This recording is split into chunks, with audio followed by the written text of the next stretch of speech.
nama saya Desi Fatmasari dari kelas 11 IPS 1 SMA Negeri 1 Bandar.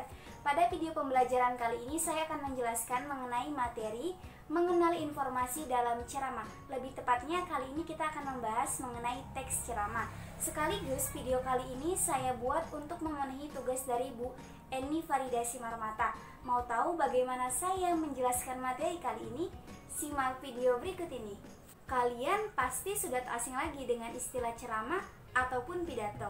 Ya, tak bisa dipungkiri bahwa sebenarnya setiap hari kita tuh sering mendengarkan dan menyaksikan orang-orang sedang berpidato ataupun berceramah di muka umum, baik di lingkungan sekolah, lingkungan masyarakat, ataupun lingkungan berbangsa maupun bernegara. Misalnya di lingkungan sekolah kita sering mendengarkan pidato atau ceramah dari para guru-guru kita, kepala sekolah, ataupun organisasi-organisasi sekolah. Begitu juga di lingkungan masyarakat, kita sering mendengarkan pidato ataupun ceramah dari para tokoh agama ataupun tokoh-tokoh masyarakat. Dan begitu juga di lingkungan berbangsa maupun bernegara, kita sering mendengarkan ceramah ataupun pidato dari para pihak pemerintah, partai politik, ataupun para pejabat negara, baik secara langsung maupun tidak langsung. Wah, ternyata kita hampir sering ya menyimak dan menyaksikan ceramah ataupun pidato itu. Sebagai generasi muda, sepatutnya kita harus berlatih dan berani lagi dalam menyampaikan ceramah di muka umum loh. Mengapa? Karena banyak sekali manfaat dari ceramah ini. Mau tahu? Oke, yang pertama, melatih dan meningkatkan rasa percaya diri kita. Yang kedua, memberikan informasi ataupun ilmu pengetahuan yang kita miliki kepada orang lain. Yang ketiga, menyebarluaskan hal-hal kebaikan. Dan yang keempat, dapat menambah pengalaman sehingga wawasan dan pengetahuan kita semakin bertambah juga. Wah, bukan ini saja sebenarnya manfaat dari ceramah, banyak lagi manfaatnya. Mengingat begitu banyaknya manfaat dari ceramah, maka dari itu mulai saat ini kita harus berani dan berlatih lagi dalam menyampaikan ceramah di muka umum. Pengertian ceramah. Lalu apa itu yang dimaksud dengan ceramah? Ya, ceramah adalah suatu pembicaraan di depan umum yang berisi penyampaian informasi, ilmu pengetahuan, hal-hal kebaikan ataupun sebagainya yang disampaikan oleh orang-orang yang ahli di bidangnya serta melibatkan banyak orang. Secara sederhana dapat kita artikan bahwa ceramah ini adalah suatu kegiatan berbicara di depan umum. Ceramah ini biasanya disampaikan secara langsung ataupun tidak langsung menggunakan media elektronik seperti gadget, televisi, ataupun radio. Perbedaan ceramah, pidato, dan khotbah. Selain ceramah, ada juga loh kegiatan berbicara di depan umum yang mungkin sering kita saksikan dan kita dengar, ya, yakni pidato dan juga khotbah. Lalu apa sih sebenarnya perbedaan antara pidato, ceramah, dan juga khotbah? Perbedaannya adalah jika pidato adalah pembicaraan di depan umum yang bersifat persuasif. Artinya pidato ini berisi ajakan ataupun dorongan kepada para pendengar untuk melakukan sesuatu hal. Sedangkan ceramah sendiri juga sama seperti pidato, bersifat persuasif. Namun pada ceramah ini sifatnya lebih umum dan orang yang menyampaikannya itu adalah orang yang ahli di bidangnya. Sedangkan pidato tadi boleh disampaikan oleh orang yang ahli dan tidak ahli di bidangnya. Lalu bagaimana dengan khotbah? Ya, khotbah sendiri adalah suatu pembicaraan di depan umum yang merujuk kepada pembahasan mengenai bidang keagamaan. Ya, seperti nilai-nilai agama, praktik ibadah, dan semua hal yang berhubungan dengan keagamaan. Wah, berarti kita sudah tahu dong membedakan mana pidato, ceramah, dan juga khotbah. Tujuan ceramah. Lalu, apa sih sebenarnya tujuan dari ceramah? Ya, tujuan dari ceramah dapat kita bedakan menjadi dua tujuan, yakni tujuan umum dan tujuan khusus. Tujuan umum dalam ceramah adalah yang pertama bersifat informatif, artinya memberikan informasi kepada para pendengar. Yang kedua bersifat persuasif, artinya berusaha untuk mengajak para pendengar untuk mengikuti apa yang disampaikan si pembicara. Yang ketiga bersifat argumentatif, artinya berusaha untuk meyakinkan para pendengar mengenai sesuatu hal. Yang keempat bersifat deskriptif, artinya menceritakan dan menggambarkan sesuatu hal kepada para pendengar. Dan yang terakhir bersifat Rekreatif artinya menghibur dan menggembirakan para pendengar. Itulah tujuan umum dari ceramah. Lalu tujuan khusus dari ceramah adalah tujuan yang merupakan rincian dari tujuan umum. Artinya kita tidak bisa mengetahui tujuan khusus dari ceramah apabila kita belum mengetahui tujuan umum dari ceramah tersebut. Itulah tadi tujuan dari ceramah. Struktur teks ceramah. Struktur teks ceramah, ada yang tahu apa saja struktur teks ceramah? Ya, ada 3 struktur teks ceramah, yakni pendahuluan, isi, dan juga penutup. Yang pertama, pendahuluan atau tesis. Pendahuluan biasanya berisi mengenai isu, topik permasalahan, ataupun pandangan umum dari si penulis mengenai topik yang ia bahas. Yang kedua adalah isi. Isi dalam teks ceramah itu biasanya berisi mengenai rangkaian argumen, pendapat, fakta, ataupun gagasan-gagasan dari si penulis. Biasanya bagian isi dari teks ceramah ini bersifat lebih persuasif atau memengaruhi pendengar ataupun pembaca. Lalu yang ketiga adalah bagian penutup. Penutup dalam teks ceramah ini biasanya berisi mengenai kesimpulan, rangkuman, ataupun saran-saran yang disampaikan si penulis mengenai pernyataan-pernyataan yang ia sampaikan sebelumnya. Itulah ketiga struktur teks ceramah. Contoh analisis struktur teks ceramah.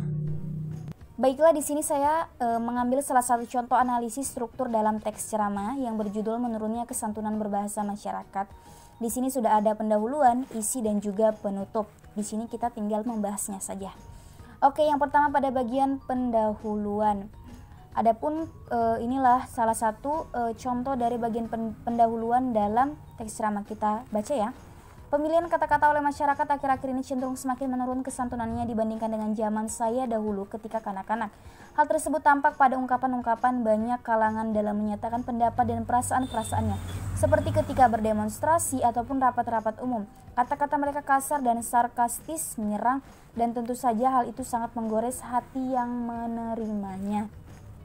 Ya, pada bagian ini juga sudah jelas merupakan bagian dari pendahuluan dalam teks ceramah. Mengapa? Karena dalam paragraf ini si penulis menyampaikan isu, topik permasalahan, dan pandangan umumnya mengenai topik yang ia bahas. Berarti sudah jelas ya, ini merupakan bagian pendahuluan dalam teks ceramah. Oke, lanjut. Bagian kedua adalah bagian isi. Adapun paragrafnya akan kita baca. Fenomena tersebut menunjukkan adanya penurunan standar moral, agama, dan tata nilai yang berlaku dalam masyarakat itu. Ketidaksantunan berkaitan pula dengan rendahnya penghayatan masyarakat terhadap budayanya, sebab kesantunan berbahasa itu tidak hanya berkaitan dengan ketepatan dalam pemilihan kata ataupun kalimat. Kesantunan itu berkaitan pula dengan adat pergaulan yang berlaku dalam masyarakat itu. Ya, setelah kita baca dan analisis paragraf ini, ya memang jelas bahwa paragraf ini merupakan bagian isi dari sebuah teks ceramah. Mengapa? Karena pada paragraf ini si penulis jelas menyampaikan argumen-argumennya, pendapat ataupun fakta-fakta mengenai topik yang ia bahas. Artinya, pada bagian isi dalam teks ceramah ini merupakan gagasan penjelas dari bagian pendahuluan yang merupakan gagasan pokok.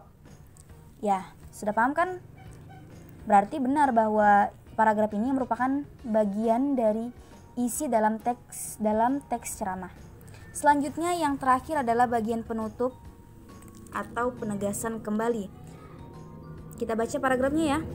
Berbahasa santun seharusnya sudah menjadi suatu tradisi yang dimiliki oleh setiap orang sejak kecil. Anak perlu dibina dan dididik berbahasa santun. Apabila dibiarkan, tidak mustahil rasa kesantunan itu akan hilang sehingga anak itu kemudian menjadi orang yang arogan, kasar, dan kering dari nilai-nilai etika dan agama. Tentu saja kondisi itu tidak diharapkan oleh orang tua dan masyarakat manapun. Setelah kita baca dan analisis pada paragraf ini memang sudah jelas merupakan bagian penutup dari teks ceramah. Mengapa? Karena pada bagian ini si penulis menyampaikan atau menegaskan kembali pernyataan yang ia sampaikan di awal tadi. Artinya pada paragraf ini juga sudah terdapat kesimpulan, rangkuman, dan juga terdapat saran-saran yang disampaikan si penulis atas pernyataan-pernyataan yang ia sampaikan sebelumnya. Berarti sudah jelas bahwa paragraf ini merupakan bagian dari penutup dalam teks ceramah. Itulah tadi ketiga struktur teks dalam ceramah, yakni pendahuluan, isi, dan juga penutup. Sebenarnya mudah untuk menentukan mana bagian pendahuluan, isi, dan juga penutup dalam teks ceramah. Hanya saja kita harus perlu mengetahui patokan dasar dari setiap bagian struktur tersebut.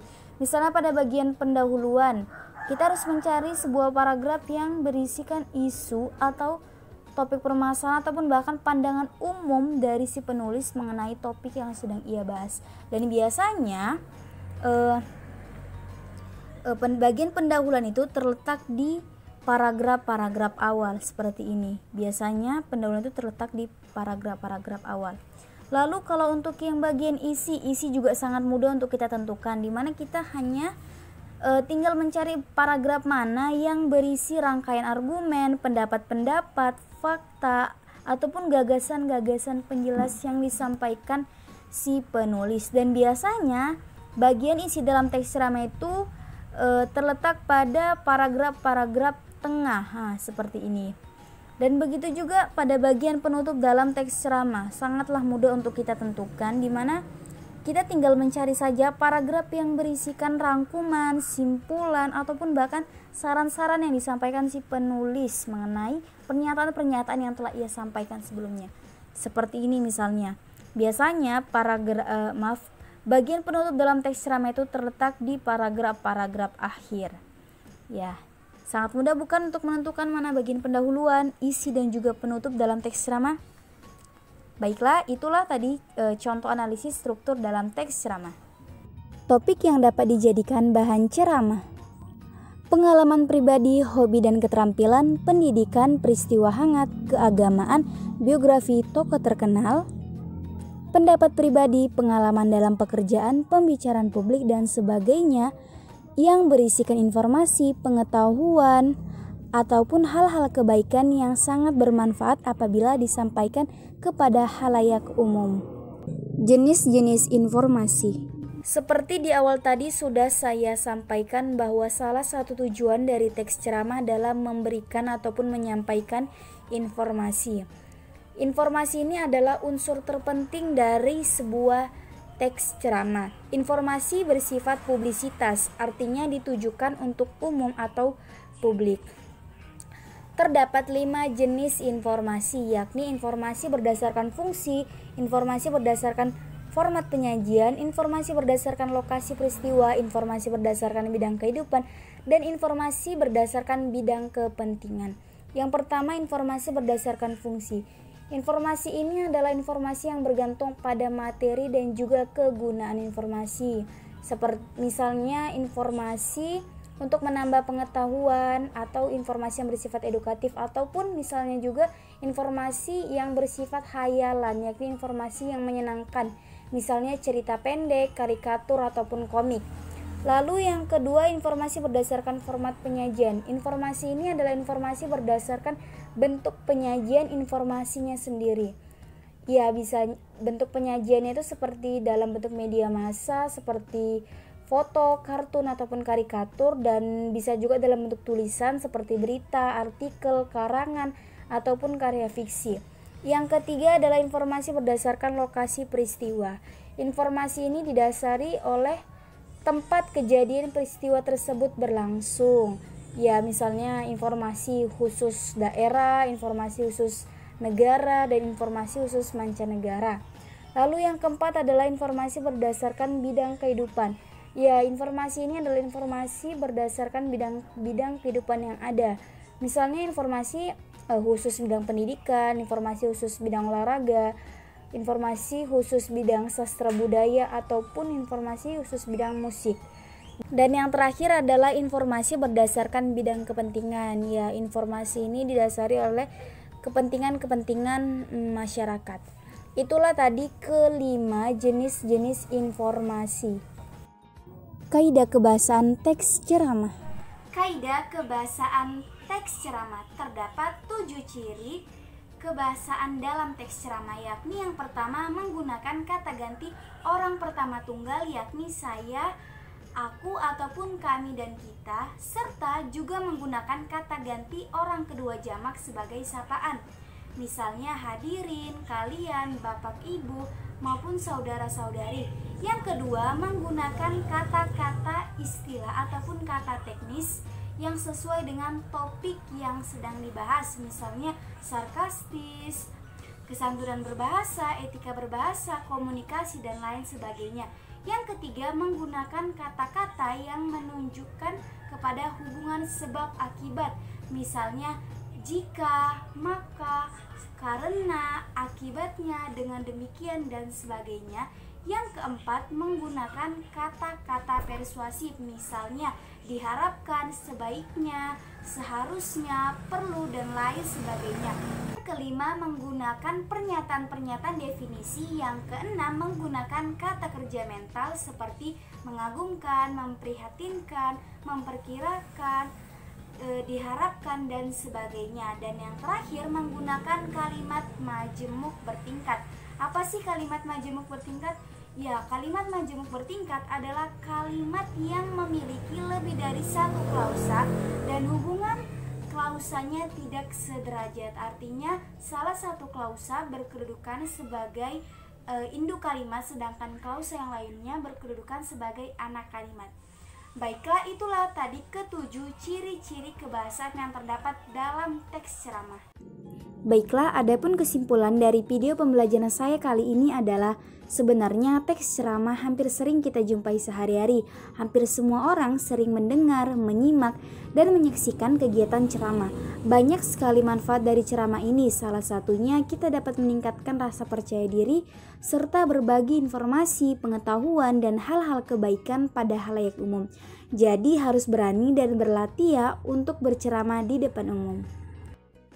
Baiklah, hanya itu saja video pembelajaran dari saya mengenai teks ceramah. Saya minta maaf apabila ada kesalahan dan saya harap video ini bisa bermanfaat. Saya ucapkan sekian dan terima kasih.